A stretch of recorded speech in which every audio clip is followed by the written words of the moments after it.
Donc nous sommes à la deuxième exposé, l'homme et son corps à travers la tradition patristique. Bien entendu, nous ne pouvons pas être exhaustifs. Nous allons prendre plus particulièrement deux personnes tout à fait représentatives des deux premiers siècles de l'Église, c'est-à-dire saint Irénée et saint Justin. Donc nous nous référerons principalement à saint Irénée et à saint Justin pour plusieurs raisons. Saint Irénée, né en 130 et décédé en 202, est originaire de Smyrne. Il est né dans une famille chrétienne, a été nourri de la pensée biblique. La communauté de Smyrne, après celle d'Éphèse, a reçu directement les enseignements de saint Paul et de saint Jean. Il a vu et entendu Polycarpe, disciple direct de saint Jean, et a été nommé évêque par lui. Smyrne, une ville d'Ionie, a été le berceau de la philosophie grecque dont saint Irénée fut imprégné. Justin, qui est décédé en 165, est le premier philosophe d'origine païenne à avoir exercé, après sa conversion au Christ, une profonde influence sur la pensée chrétienne. C'est le saint patron des philosophes. L'usage pertinent et limpide de la raison donne à saint Justin et saint Irénée des clés pour discerner entre les méandres tortueux des doctrines gnostiques qui pullulaient à leur époque. En fidélité à la tradition apostolique, leur sens aigu du réel et leur clarté de pensée nous sont toujours précieux et d'une actualité saisissante, gnose et New Age ayant bien des points communs.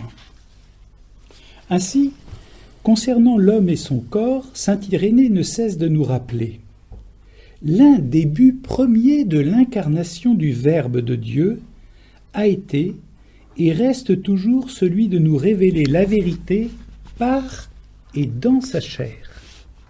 Par son incarnation, c'est-à-dire par et dans sa chair, le Christ ne nous a pas simplement rachetés, avant tout, il a d'abord voulu nous révéler la vérité, reçue par lui d'auprès du Père, et ensuite nous communiquer sa vie. L'importance de l'incarnation du corps est première. Le christianisme est par essence la religion de l'incarnation. Toute la première tradition chrétienne de Rome nous l'atteste, de saint Irénée à saint Clément de Rome, de saint Justin, au magnifique petit traité apologétique dont l'auteur est inconnu, à Diognète.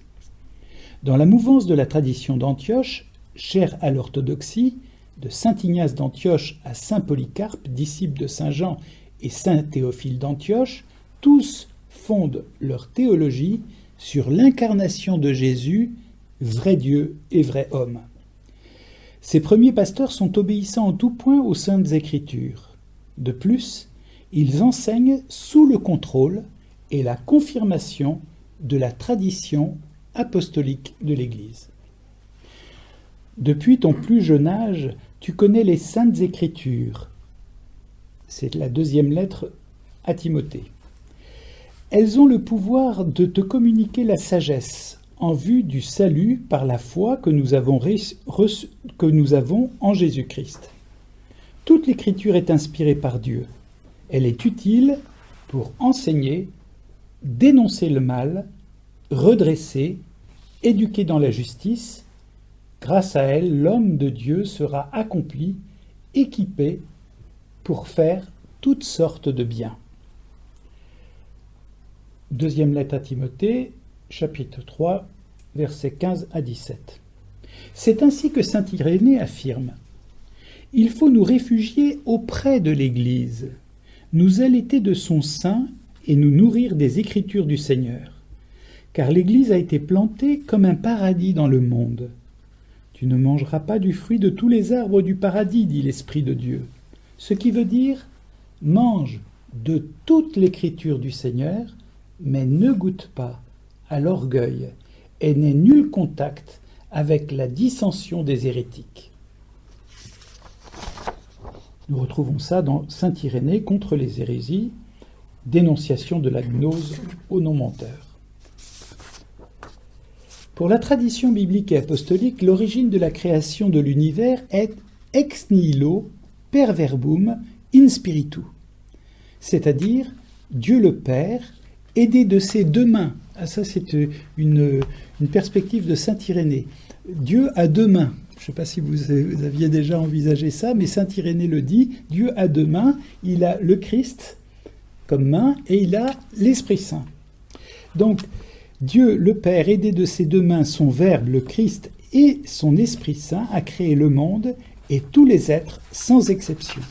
Ainsi que le proclame saint Jean, c'est par lui que tout est venu à l'existence et rien de ce qui s'est fait ne s'est fait sans lui. Donc, création ex nihilo, c'est-à-dire à partir de rien. Réincarnation et immortalité. La réincarnation n'est pas envisageable dans la tradition de l'Église. Le credo proclame la résurrection de la chair et la vie éternelle. Saint Irénée est formel. Le Seigneur a parfaitement enseigné que les âmes demeurent sans passer par d'autres corps. Elles gardent même, telle quelle, la caractéristique du corps auquel elles sont adaptées. Et elles se souviennent des actes qu'elles ont posés ici-bas et qu'elles ont cessé de poser. Les âmes demeurent, elles ne passent point de corps en corps. Les âmes possèdent une nature qui survit à la mort de leur corps.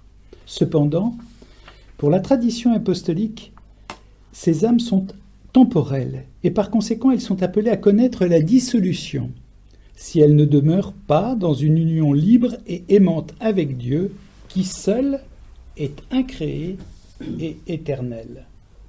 C'est une différence fondamentale avec la pensée des gnostiques et celle du New Age actuel, pour qui l'âme est immortelle.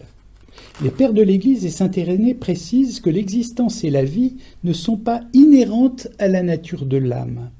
Ce n'est pas de nous ni de notre nature que vient la vie, mais elle nous est donnée selon la grâce de Dieu.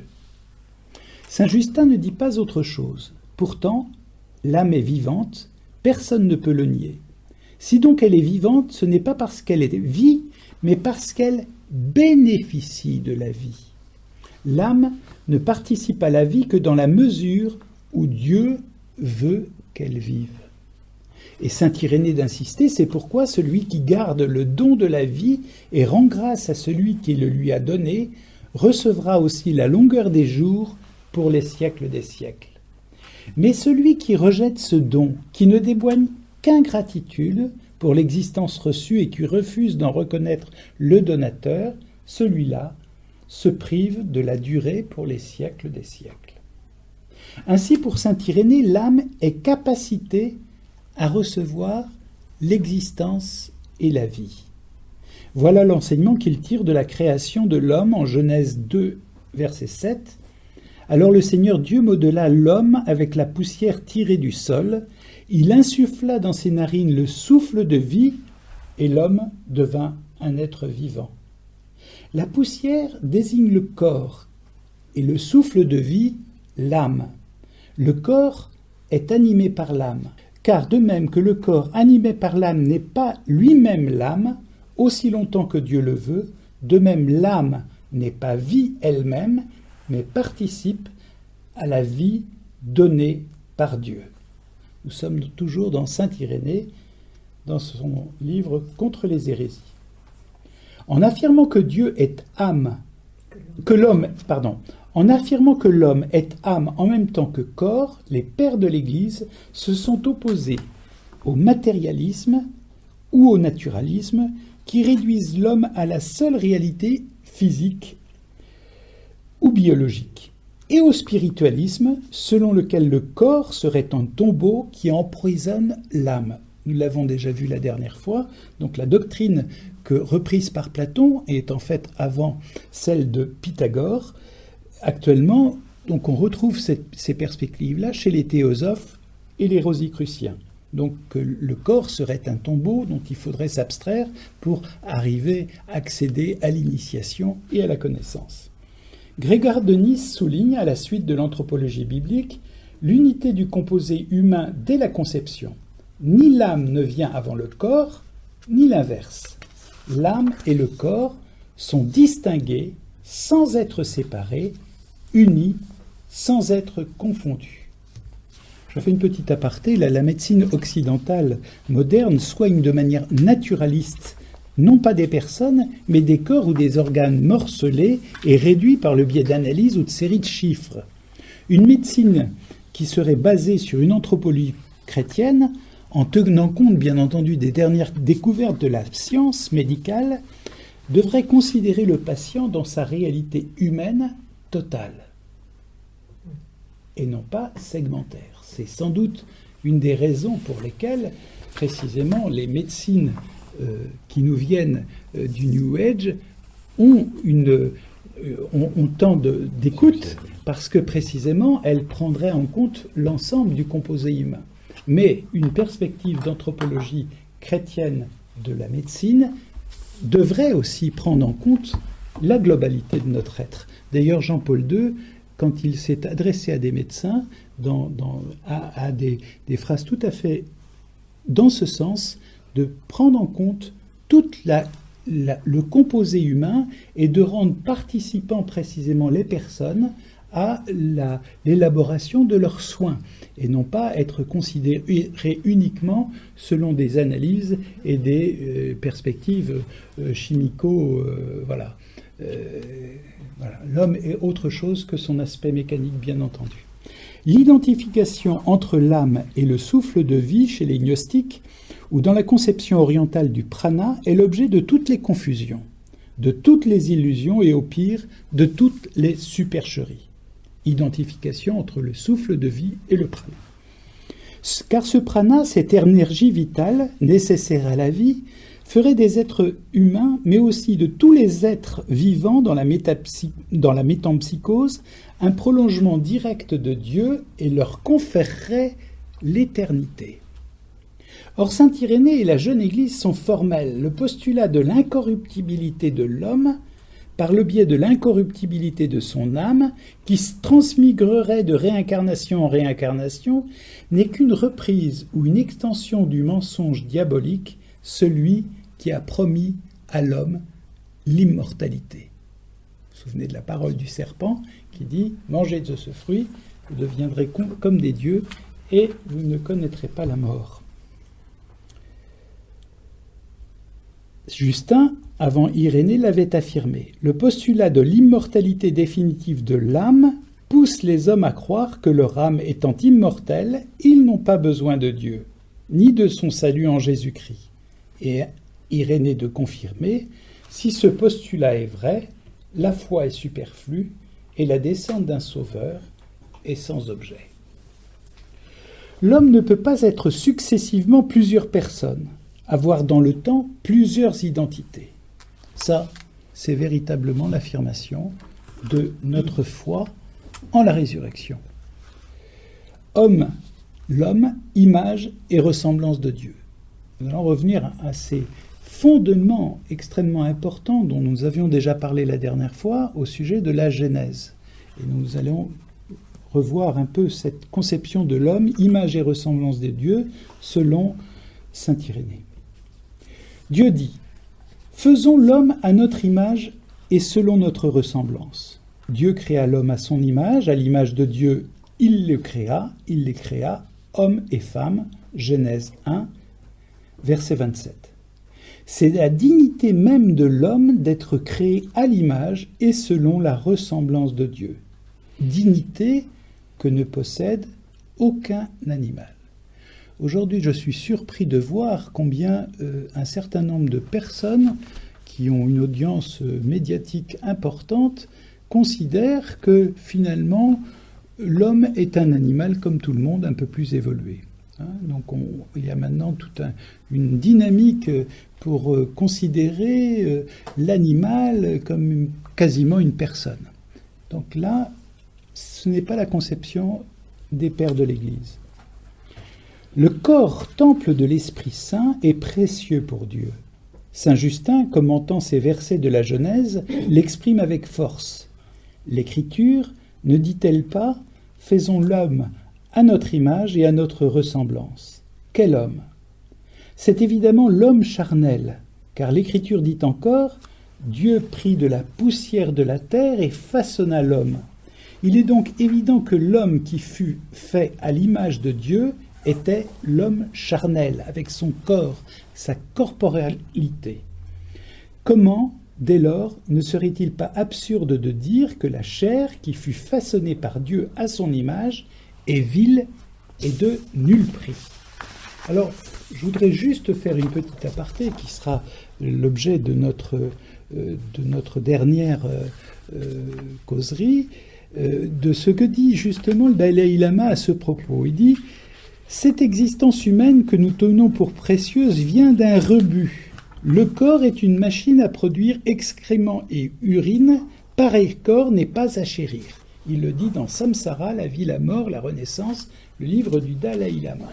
C'est dire que on est sur la tête. C'est-à-dire que le Dalai Lama, qui ne chérit pas la corporalité, eh bien, est pris comme quelqu'un qui est précisément proche du corps, à travers les exercices de bouddhisme lama, etc. Mais quand on écrit, quand on va chercher ce qu'il dit en profondeur, on s'aperçoit que finalement, ce corps est une enveloppe dont il faut se séparer pour atteindre l'immortalité, une immortalité dans l'énergie cosmique.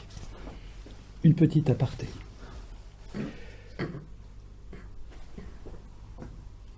Il est donc évident que l'homme qui fut fait à l'image de Dieu est l'homme charnel. Donc voilà. Mais au contraire, que la chair soit la chair dans la tradition judéo-chrétienne, la chair est une réalité précieuse. Aux yeux de Dieu, nous le savons déjà parce que c'est lui qui l'a modelé. L'artiste, le sculpteur ou peintre aime toujours l'image qu'il a faite. Nous sommes toujours dans Saint Justin. Nous pouvons aussi l'apprendre par toute l'économie de la création. Si tout le reste a été fait pour la chair, c'est qu'elle est précieuse pour son auteur. C'est dans les fragments de Saint Justin, fragment 7. La primitive Église a distingué deux notions d'image et de ressemblance de Dieu.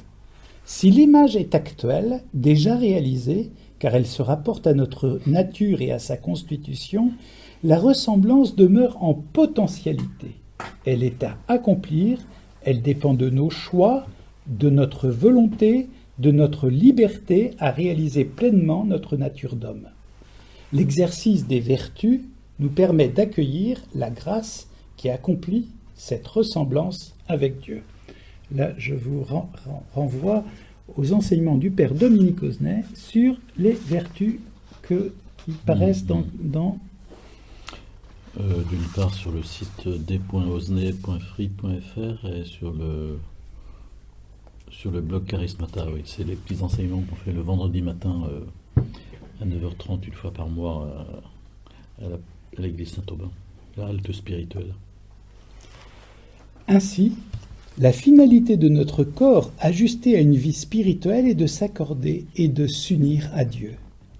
Les yeux doivent permettre à l'homme de voir Dieu à travers l'harmonie et la beauté de la création, et ainsi de le célébrer et de le rendre grâce. Les oreilles doivent lui permettre d'écouter les divines paroles et les doigts de Dieu. Par l'odorat, il doit pouvoir sentir la bonne odeur de Dieu et par le goût, goûter en tout aliment comme est bon le Seigneur. La finalité des autres organes du corps est pareillement d'agir selon Dieu, selon la recommandation de saint Paul. Je vous exhorte à offrir vos corps comme un sacrifice vivant, simple et saint et agréable à Dieu. Romains chapitre 12, verset 1. La fonction spirituelle des mains est ainsi d'accomplir pour lui et en lui les actions nécessaires, de servir la volonté divine, d'agir pour la justice, de se tendre vers lui dans la prière. Celle des pieds est d'aller accomplir le bien et servir Dieu. Celle de la langue de proclamer la bonne nouvelle et de chanter la gloire de Dieu. Celle du cœur d'être le lieu de la prière. Celle des poumons de produire le souffle qui rythme et accompagne celle-ci. Nous sommes là dans un très bel ouvrage de Jean-Claude Larcher, qui est orthodoxe et qui a écrit « Théologie du corps ». Il est important de souligner ce point, car la mentalité contemporaine, et plus particulièrement le New Age, ont tendance à considérer que le christianisme déprécie le corps comme étant l'objet de tous les péchés, de toutes les culpabilités, et qu'il a à son égard suspicion et rejet. Nous y reviendrons dans le dernier exposé. Le corps déchu. Et c'est important d'insister sur ce corps déchu et sur le péché des origines, le péché originel. Le péché n'est jamais évoqué dans le New Age. D'ailleurs, entre parenthèses, pas non plus dans les thérapies psychologiques ou toutes les psychanalyses et autres. Il n'est pas question du péché. L'homme voulut par orgueil devenir Dieu par lui-même à l'invitation du serpent « Vous serez comme des dieux ». Genèse, chapitre 3, verset 5. Une version populaire a souvent représenté le péché d'Adam et Ève comme un péché de gourmandise ou un péché sexuel lié à la consommation du fruit défendu. En fait, plus subtilement, l'homme a cherché à jouir dans son corps des réalités sensibles, car il s'est détourné de sa relation d'amour avec Dieu et de la contemplation spirituelle qu'il en avait. Dès lors, son intelligence et ses facultés se sont mises au service d'assouvissement de plaisirs charnels. Le corps devient l'instrument privilégié de la jouissance charnelle, et cette jouissance prend la place de la jouissance spirituelle d'être uni à la volonté de Dieu. Que ta volonté soit faite. C'est l'amour de soi et l'affection passionnée et désordonnée pour le plaisir du corps, l'orthodoxie l'appelle la philosie, accompagnée d'une fuite et d'un refus de toute douleur et de toute souffrance. Et nous retrouvons ça aussi dans les techniques du New Age, le refus de la douleur et de la souffrance. On essaye d'aller mieux, d'évacuer à travers des techniques tout ce qui serait souffrance. Non pas qu'il faille rentrer dans une forme de dolorisme, bien entendu, mais c'est une réalité que la souffrance qui traverse chacune de nos existences humaines.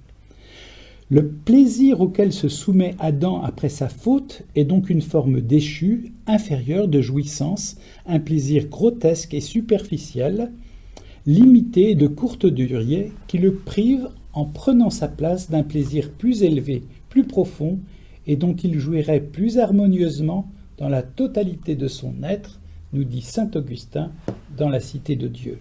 Et dans la Cité de Dieu, on va retrouver aussi deux amours ont fait deux cités. L'amour de soi jusqu'au mépris de Dieu, la cité terrestre. L'amour de Dieu jusqu'au mépris de soi, la cité céleste. Quand il s'agit de mépris de soi, il ne s'agit pas de mépris de soi, de son corps, mais il s'agit d'être attentif par amour à Dieu et à l'autre, et prioritairement. L'une se glorifie en elle-même, donc l'amour de soi jusqu'au mépris de Dieu, l'une se glorifie en elle-même, l'autre dans le Seigneur. L'une demande sa gloire aux hommes, pour l'autre, Dieu, témoin de sa conscience, est sa plus grande gloire. L'une, dans sa gloire, dresse la tête, l'autre dit à son Dieu, « Tu es ma gloire, et tu élèves ma tête. » Psaume 3, verset 4.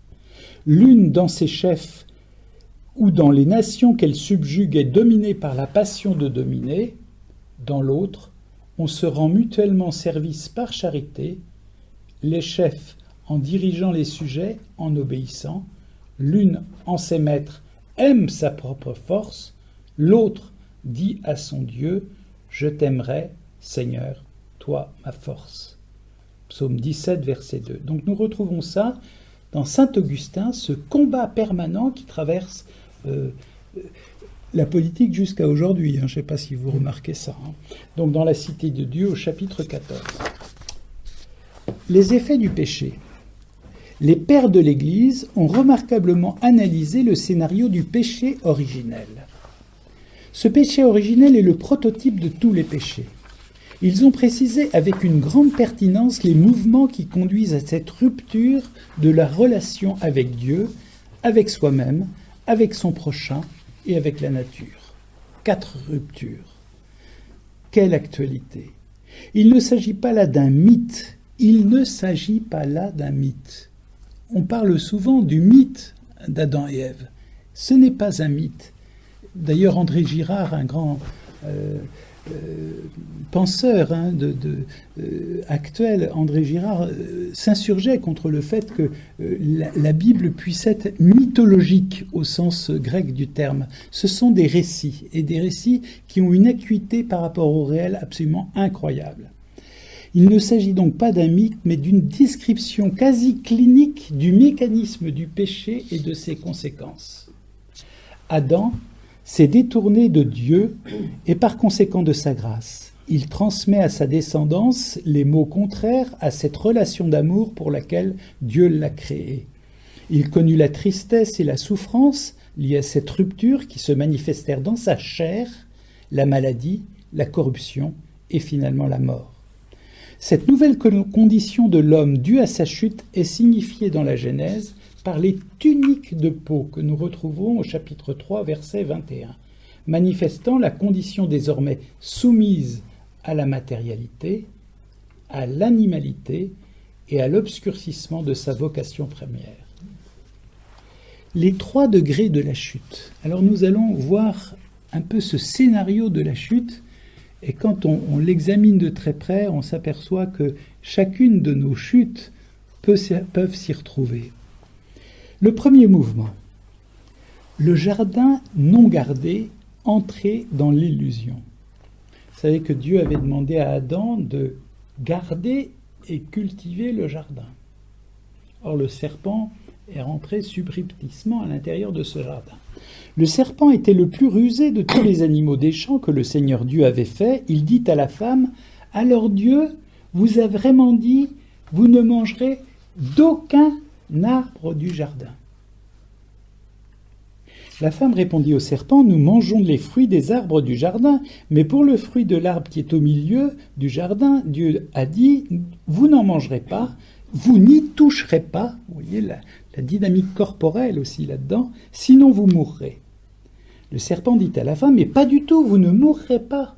Mais Dieu sait que le jour où vous en mangerez, vos yeux s'ouvriront, vous serez comme des dieux, connaissant le bien et le mal. » La femme s'aperçut que le fruit de l'arbre devait être savoureux, qu'il était agréable à regarder et qu'il était désirable.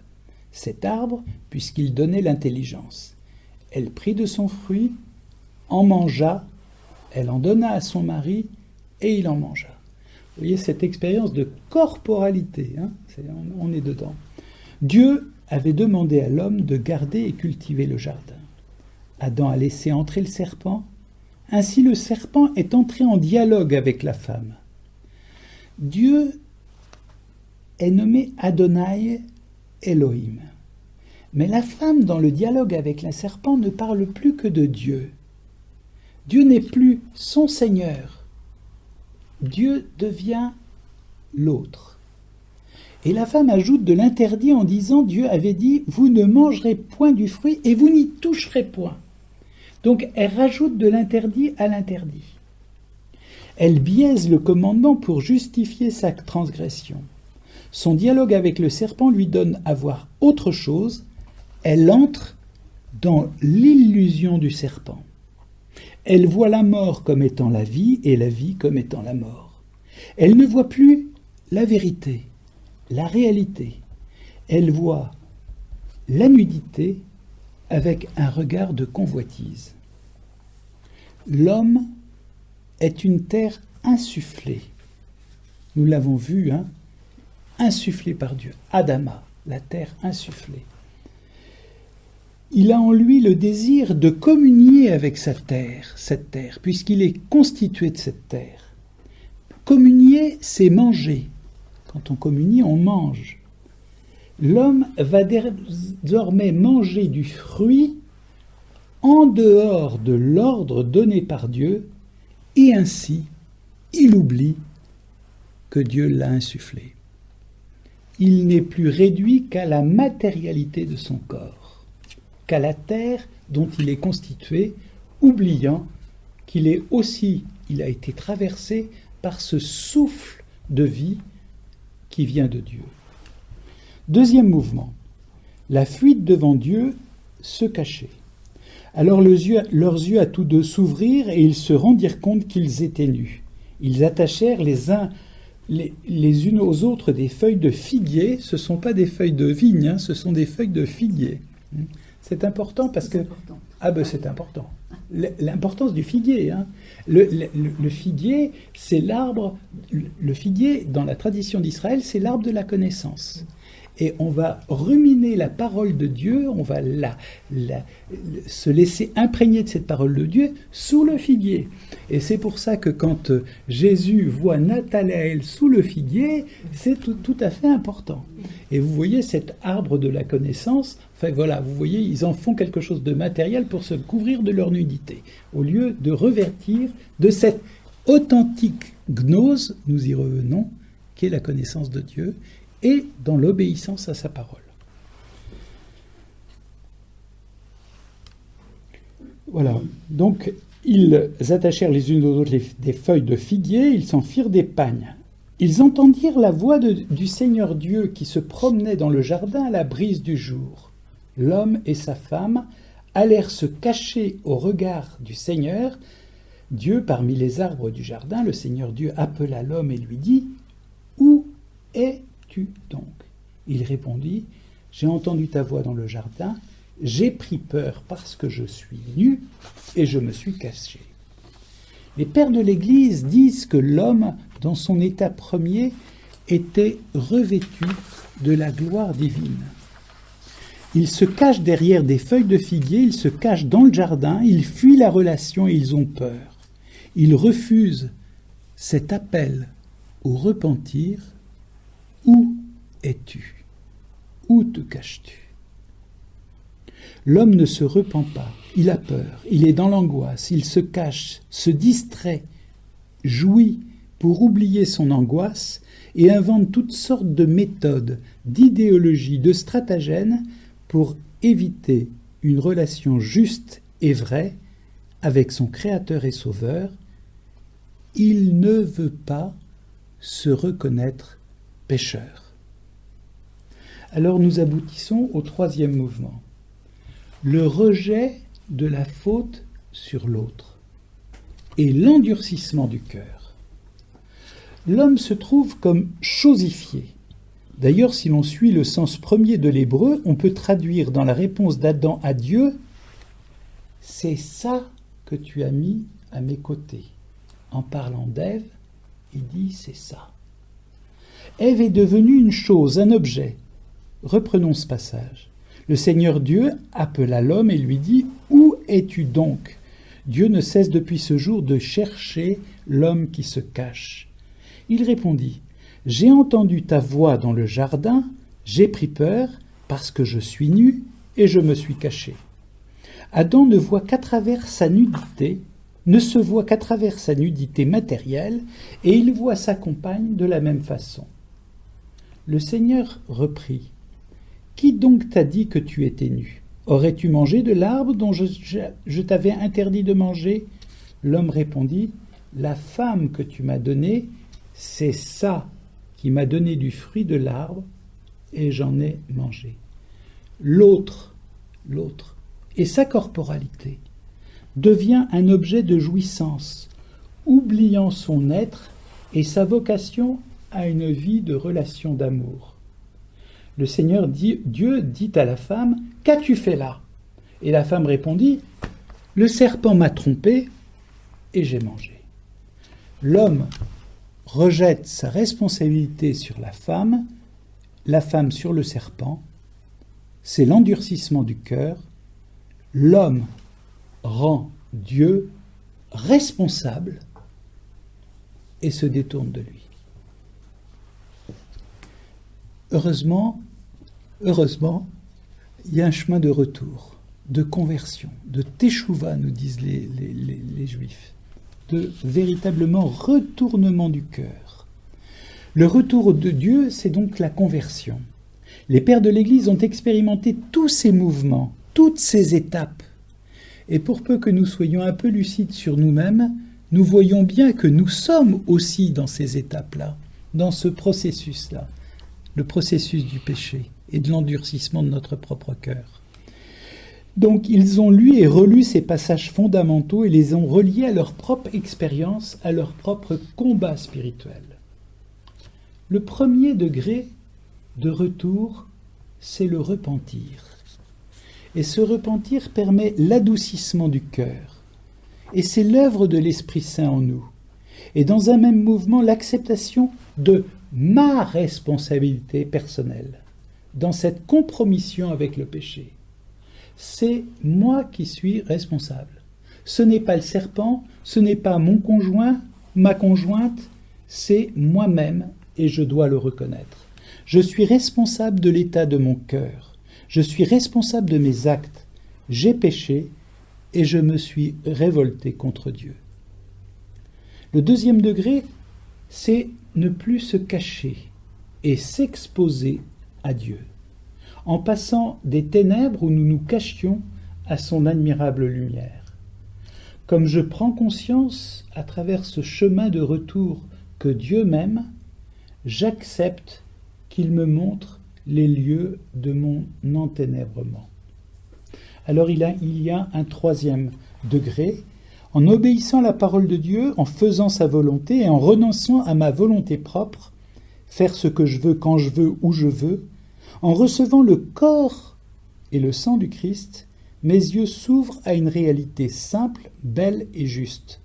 Dieu nous veut heureux et notre bonheur, c'est de lui rendre gloire maintenant et dans l'éternité, en combattant contre notre imagination, en combattant contre notre imagination, en nous convertissant toujours au réel.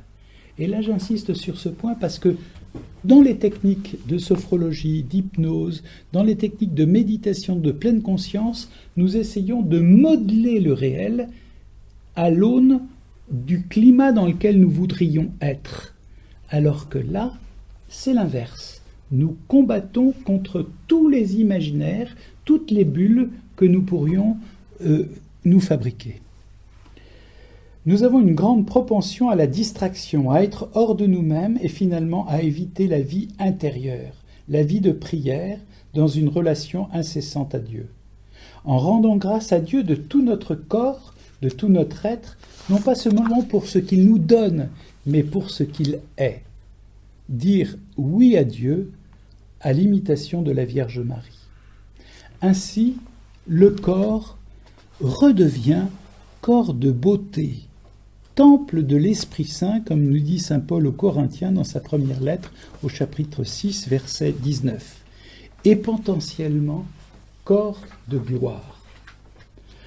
Car la destination de notre corps dans la dynamique chrétienne, c'est d'être sauvé. Le christianisme est la religion qui accorde le plus d'importance et de valeur au corps et le voue à la plus haute destinée, sa glorification dans le Christ ressuscité pour l'éternité. La vie spirituelle consiste en des exercices pratiques qui ne sont pas des contraintes légalistes, comme dans le judaïsme ou dans l'islam, que l'on doit observer rigoureusement pour être sauvé. Il ne s'agit pas de règles restreignant notre liberté. Il ne s'agit pas d'ascèses qui contraignent le corps, comme dans le yoga, pour accéder automatiquement à des degrés de pleine conscience. Dans la vie spirituelle chrétienne, les exercices consistent à cultiver et fortifier les vertus, notamment les vertus cardinales, la prudence, la tempérance, la force et la justice. Ces vertus sont aidées et confortées par les 3 vertus théologales reçues du Saint-Esprit que sont la foi, l'espérance et la charité. L'exercice de ces vertus suppose un travail, une ascèse, une discipline, pour lutter contre les passions qui agitent le cœur et le corps de l'homme, les 3 principales étant liées au pouvoir, à la volonté propre, au sexe et aux relations affectives et à l'argent, et au désir de posséder. L'Église propose comme thérapie contre ces passions l'obéissance, la chasteté et la pauvreté. En luttant contre ces passions, les vertus s'accroissent. Ainsi, plus les vertus s'accroissent, plus les passions diminuent. En cela, l'homme trouve sa juste et sa vraie liberté, son épanouissement et sa vocation. Le but de l'ascèse chrétienne n'est pas de se maîtriser pour accueillir de la puissance physique, psychologique ou intellectuelle ou spirituelle, ou bien de communier avec les forces de l'univers ou l'énergie cosmique. La tradition a appelé cette ascèse la garde des sens ou le recueillement des sens. Ce sont les 5 sens dont il est question, la vue, l'ouïe, l'odorat, le toucher et le goût, auxquels la tradition, dans sa sagesse, a ajouté la langue. Cette attitude de constante vigilance vise à prévenir ou à détourner les sens de toute activité désordonnée, préjudiciable à l'orientation de notre vie spirituelle, axée vers Dieu et en Dieu. Saint Jérôme qui a traduit la Bible, c'est l'auteur de la Vulgate, donc qui est la Bible qui a été référente pendant des siècles et des siècles dans l'Église catholique. Saint Jérôme est précis sur cette garde des sens. Par les 5 sens, comme par autant de fenêtres, les vices ont leur entrée dans l'âme. La métropole et la citadelle de l'âme ne peuvent être prises si l'armée ennemie ne fait irruption par ses portes. Les perturbations des vices surchargent l'âme et elle est prise par la vue, par l'ouïe, par le goût et par le toucher. Alors s'accomplit la parole du prophète: la mort est entrée par vos fenêtres. Donc attention de bien... Les 5 sens, oui. Mais attention, cette garde de sens n'a rien à voir avec une fuite systématique du sensible. Le corps serait alors l'objet de toutes les suspicions, ce qui donnerait raison à ceux qui accusent le christianisme de son obsession du péché et du rejet de la chair. Il s'agit d'opérer sans cesse un discernement de la garde de nos sens et de ne pas se tromper de cible. Ce que nous dit saint Augustin, c'est ce que nous dit saint Augustin. Parmi les plaisirs qui affectent nos sens, il en est de permis. Tels sont les grands spectacles de la nature qui charment nos regards. Mais l'œil aime aussi les spectacles des théâtres. L'oreille se plaît au chant harmonieux d'un psaume sacré. Elle aime aussi le chant des histrions. Les fleurs et les parfums sont également l'œuvre de Dieu, flattent l'odorat. Il aspire aussi avec joie l'encens brûlé sur les autels des démons. Il en est de même des embrassements permis et des embrassements impurs. Vous le voyez donc bien, mes chers frères, parmi ces jouissances sensibles, il en est de permises et il en est d'interdites. La garde des sens est en lien direct avec la garde du cœur, si chère à la spiritualité orthodoxe, et trouve des prolongements dans la vie monastique catholique et finalement dans tout combat spirituel. Insistons de nouveau. Ce recueillement des sens n'est pas à confondre avec une recherche énergétique qui procurerait santé, bien-être ou maîtrise de son corps et de son esprit. L'ascèse chrétienne permet de réaliser cette parole de Dieu adressée à saint Paul: « Ma force se révèle dans la faiblesse ». La seule force véritable est celle de la grâce donnée par Dieu. Cette force n'est donnée à l'homme que s'il se reconnaît humble, fragile et pécheur. L'ascèse chrétienne n'a d'autre finalité que de s'ouvrir à l'amour de Dieu en reconnaissant objectivement, concrètement, ce que nous sommes. Je terminerai juste maintenant en disant un petit mot sur l'Église, la constitution architecturale de l'Église.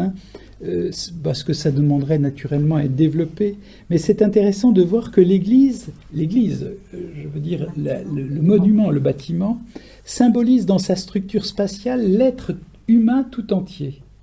Le corps est représenté par la nef, les deux transepts sont l'image des bras, l'autel, l'esprit, et son âme est le sanctuaire où repose la présence réelle. Vous voyez toute cette structuration de l'espace à travers le temple. D'ailleurs, le temple, c'est aussi l'image que va donner le Christ quand il dit « Regardez ce temple que vous voyez là, ses disciples, il va être détruit, en 3 jours je le rebâtirai. » Il était question de son propre corps. Donc il y a une relation toujours constante entre le bâtiment, le corps, et entre le corps de l'homme.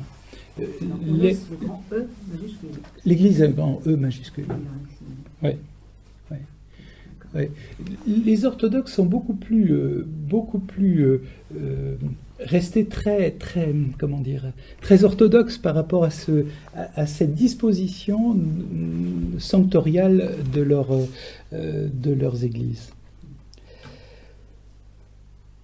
Le temps liturgique, par ses prières, le choix des textes, les chants et les gestes, introduit l'âme et le corps des fidèles dans une proximité avec les promesses du ciel. Seigneur, il nous est bon d'être ici. Mais cette dynamique du corps, elle est faite aussi dans cette perspective de la résurrection. Et nous allons lire la première lettre aux Corinthiens, chapitre 15, versets 42-44. Ainsi en est-il de la résurrection des morts. Le corps est semé corruptible, il ressuscite incorruptible. Il est semé méprisable, il ressuscite glorieux. Il est semé infirme, il ressuscite plein de force. Ce qui est semé corps physique ressuscite corps spirituel, car s'il existe un corps physique, il existe aussi un corps spirituel. Ce corps ressuscité ne sera plus soumis à la corruption. Il n'éprouvera plus ni maladie ni souffrance physique. L'homme connaîtra en son corps une santé parfaite, totale et définitive. Il recevra la plénitude de la grâce en devenant participant à la nature divine. Et nous pouvons peut-être terminer par cette prière de consécration du révérend père Nicolas Zucchi, qui est du 1586-1670, qui je crois était jésuite, était un grand savant. Il a donné son nom à un des cratères sur la Lune. Il était astrophysicien et il a beaucoup travaillé aussi sur Jupiter. Donc son intelligence et le fait qu'il soit scientifique et savant ne l'empêchait pas de faire cette magnifique prière à la Vierge Marie que nous pouvons dire ensemble si vous le désirez. Ô ma souveraine, ô ma mère, je m'offre à vous tout entier, et pour vous donner un signe de ma donation, je vous consacre aujourd'hui mes yeux, mes oreilles, ma bouche, mon cœur, tout moi-même, puisque je vous appartiens, ô ma bonne mère, gardez-moi, défendez-moi comme votre bien et votre propriété.